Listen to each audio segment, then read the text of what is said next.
రెండో అంశం రాష్ట్రంలో జరిగే పరిణామం ఏంటంటే నీ బిడ్డనే కాపాడుకోలేదు నువ్వు మమ్మల్ని కాపాడుతావురా అని ఉన్నోడు వెళ్ళిపోతాడు. ఈ రెండు పరిణామాలు జరుగుతాయి. ఇంకా మూడో అంశం ఏంటంటే అసలు కవిత అరెస్టు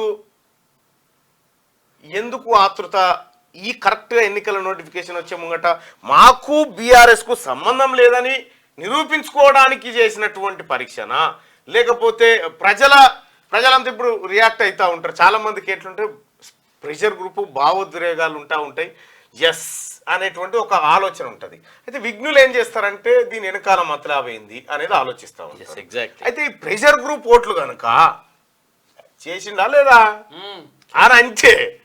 ఆయన అంటే పరేషాన్ అవుతుంది. కాబట్టి రాజకీయాలకి క్లియర్గా అమిత్ షా గారు చెప్పారు కవిత అరెస్ట్కు భారతీయ జనతా పార్టీకి సంబంధం లేదు అని చెప్పారు. కాబట్టి ఆయన మాటల్ని గౌరవించండి.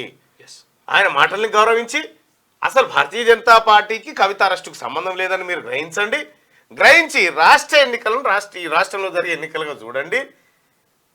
మీరు బీజేపీ గతంలో ఏమిద్దామనుకురో గదియండి అంతే. అంతకు మిక్కిలి ఓవర్ గీయాల్సినటువంటి అవసరం లేదు.